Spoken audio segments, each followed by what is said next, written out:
Hello, everybody that is watching today for yet another exciting episode of the Tommy Maroon Sports Show, in which we will be recapping a lot of stuff, whether if it's high school football as usual, or the Browns as usual, or the Cavs as usual. We have it all for you, and it's coming up right after this trivia question. And here it is. How many coaches have the Browns had since 1999? And I'm not referring to official head coaches. I'm referring to head coaches and interim coaches too. And the correct answer is 11. So 11 head coaches, which include Greg Williams, who was interim last year, Terry Robisky, who was interim in 2004. Time to look at the high school football regional semifinals. Of course, this is going to be the shortest I've ever done for high school football. As you can tell on your screen, Region 9, Aurora beat New Philadelphia by a score of 34-17. Region 6 at Avon Lake beating Wadsworth 31-21. Aurora fourth in Region 9. New Philadelphia number 1 in said region. And Region 6, Avon Lake is 2 and Wadsworth is 3. Looking at some previous state championships, Aurora won Division 3 in 2008, beating Eastmore Academy by a score of 21-10 in the championship game. And Wadsworth, I tried to check, but I couldn't find any. Excuse me if they do have one. I couldn't find one. I stand corrected if I don't, or if I'm not right. So, I don't know, could be overreacting, bad habit of mine. Regional finals with the Suburban League. It's Aurora, the only Suburban League team that's remaining against Chardon. As you can tell, they are who I'm selecting. That's right, I'm picking Aurora to win over Chardon. They are a fire that just simply cannot be put out. And by the way, folks, I know it's been a lot of fun. 13 episodes, I believe, 10 of them being the regular season, 1 being a preview, these last 2 being postseason stuff, but this will be the last week of this year that I will be covering high school football as one of my main topics. Of course, I will still look at Aurora for a little bit, but with the season really coming to an end and high school basketball really starting, I'm really excited for it, by the way. I hope you are. And of course, high school football, we thank you so much. It's my favorite topic to cover for those that don't know, and for you high school football fanatics, we look forward to seeing you next year for what should be yet another great season. It took up about a fourth of the year, 13 weeks, 13 times 4 is 52, I believe. Now, let's go to professional football, the Cleveland Browns. That's right, the Cleveland Browns. We got to look at some stats, which include Baker Mayfield, 59.2 completion percentage, 2,394 yards, 11 touchdowns, and 12 picks. Baker Mayfield is simply unbelievable right now. On fire. All the doubts are going away. Believe in Baker. Believe in the Browns. I believe in Nick Chubb, too. Nick has over 1,000 rushing yards, 5 yards per attempt, 6 touchdowns. Jarvis Landry, 695 receiving yards, 14.2 yards per reception, 3 touchdowns. And remember, he had 0 heading into the game against Denver. This man's had 3 touchdowns his last 3 games. Jarvis Landry, my friends. And Odell Beckham Jr., 692 yards, 14.4 yards per reception, 1 touchdown. Ricky Seals-Jones had 155 receiving yards, 17.2 yards per reception, 2 touchdowns. And Demetrius Harris, 10 receptions, 92 yards, and 2 touchdowns. In case you can't tell, the Cleveland Browns are simply doing good. And we got to look at the Cleveland Browns-Pittsburgh Steelers rivalry because we played Pittsburgh last Thursday. We will get to that in a moment, but of course, some stuff about them. About 135 miles separate the 2 stadiums, and it's about 2-hour, 12-minute drive from First Energy Stadium to Heinz Field in Pittsburgh via I-76. Yes, it's that short. Like literally, Youngstown is pretty much right in the middle of it. I like to nickname Youngstown the Yinzer Belt because, well, Everything east is Pittsburgh, or slang term for Pittsburghenser. Anything west of Youngstown right here is Cleveland, hence the fact that we're all Browns fans, unless if you happen to be a Steelers fan and watching this. Steelers lead the all-time rivalry 73-59-1, and and the Browns win against the Steelers was their first since 2014, and we haven't won at Pittsburgh since 2003, but of course that could change this year. Steelers have gone incredible, 34-6-1, I believe 34-7-1 now since 1999 after that win. The Browns went 31-9 against the Pittsburgh Steelers in the 1950s and 60s, but remember, the Steelers were pretty bad and the Browns were unbelievable back then. Of course, 1972 was a year change for that. Last time Browns would make the playoffs for the entire 1970s decade, then they started to decline, and 72 was the year of the Immaculate Reception, which the NFL, in case you don't know, celebrating the 100th anniversary. They call it the top play, the number one play in the history of football. And I can't really blame them because that started one of the greatest dynasties in the history of football. But they have won both postseason games against the Browns, the Pittsburgh Steelers, in 1995 and 2003. And it's the most played rivalry in all of the American Football Conference.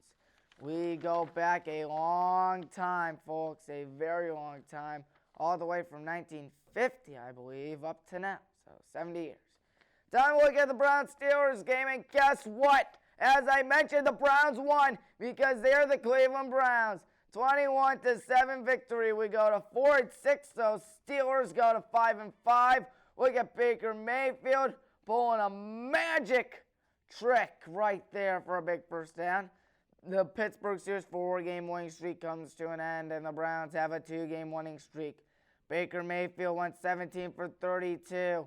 He had 193 yards, 2 touchdowns. That should have been a touchdown pass, but as you can tell, he was 1 yard short.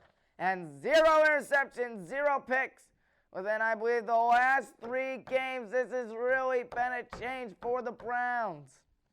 Nick Chubb, 27 carries, 92 yards, 0 TDs. Jarvis Landry, 4 receptions, 43 yards, 1 touchdown. OBJ, 4 receptions, 60 yards, 0 touchdowns. But Mason Rudolph on the other side went 23 for 43, 221 yards, 1 touchdown, and 4 interceptions. That's right. Our defense was everywhere for sure. And Baker Mayfield, you saw that 1-yard touchdown run back in the first quarter. That was pretty exciting. Oh, yeah, there's Chris Boswell missing a field goal. Who would have thunk it? Mayfield had a 1-yard touchdown pass to Jarvis in the second quarter. And then Stephen Carlson caught his first career reception, which was a touchdown pass in the fourth quarter, which was pretty unbelievable. Just like that play. That game, the Browns were absolute fire. I think we can all agree on that. So next week, the Cleveland Browns will be at home against Free Willy. Yes, Free Willy's dead brother. I can't wait. Hopefully we can beat Free Willy. And Pittsburgh is playing the Bungles. Bungles are the only team without a win. We'll see if that changes. And both teams will play each other again the week after that. So I'm excited. I don't know about you for what should be more fun.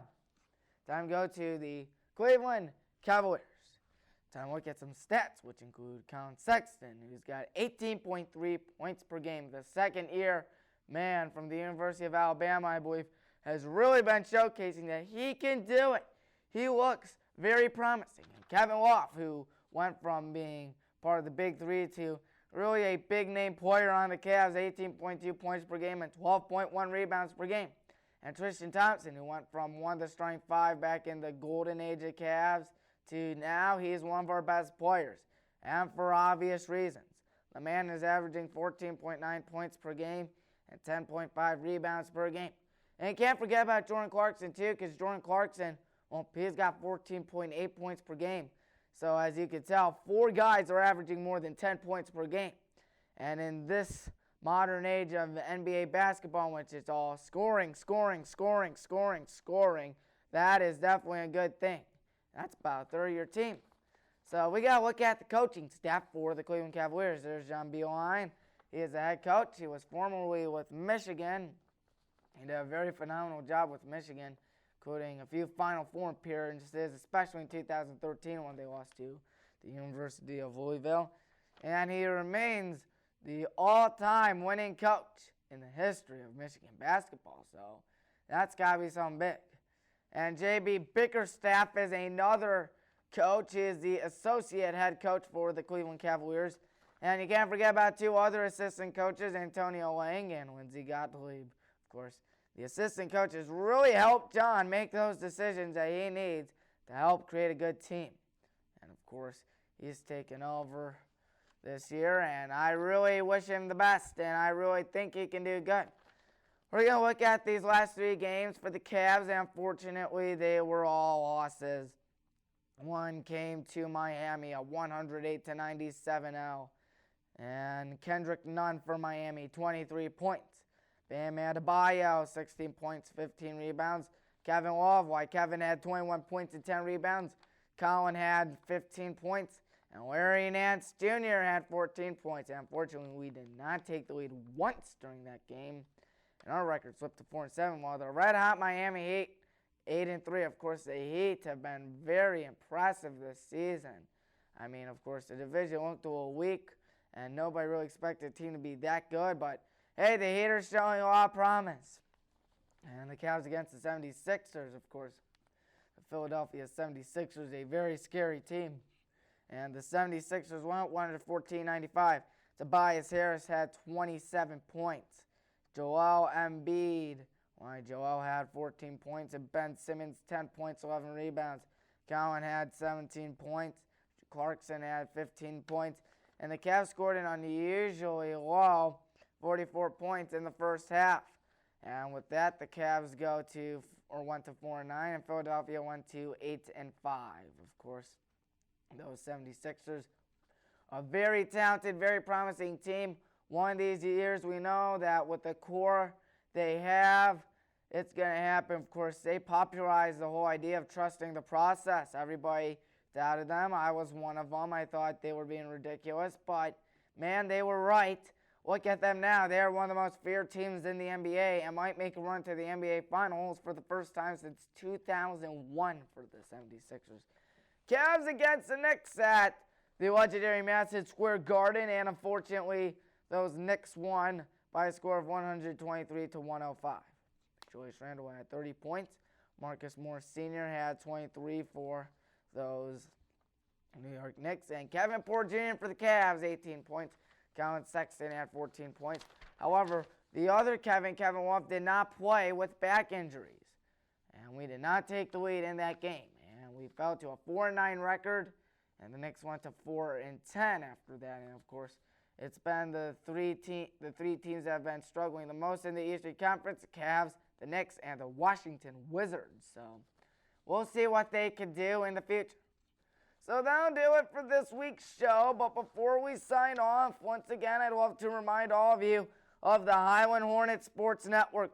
That's right, I will be announcing the games for Highland, both basketball and baseball games, boys basketball, girls basketball, baseball, softball, maybe track meets, maybe wrestling matches, and a whole lot more.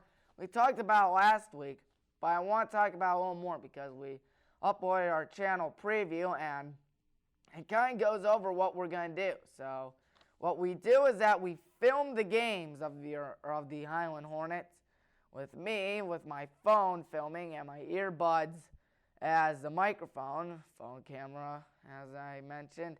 And I film them and announce, and then the next day we upload it to YouTube. We were going to live stream it, but we realized that would be a little too hard, so rather than live streaming it, we film it. Next day, we upload it to YouTube.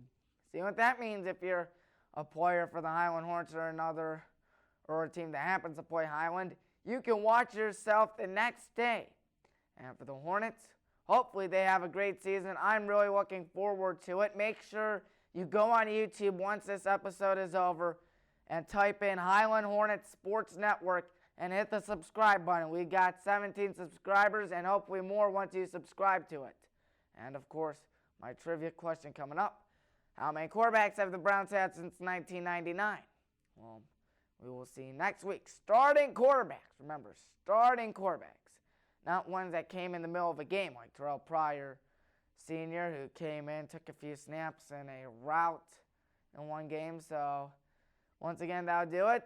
We'll see you then. And make sure you subscribe to the Highland Sports Network because it's going to be a lot of fun like this show.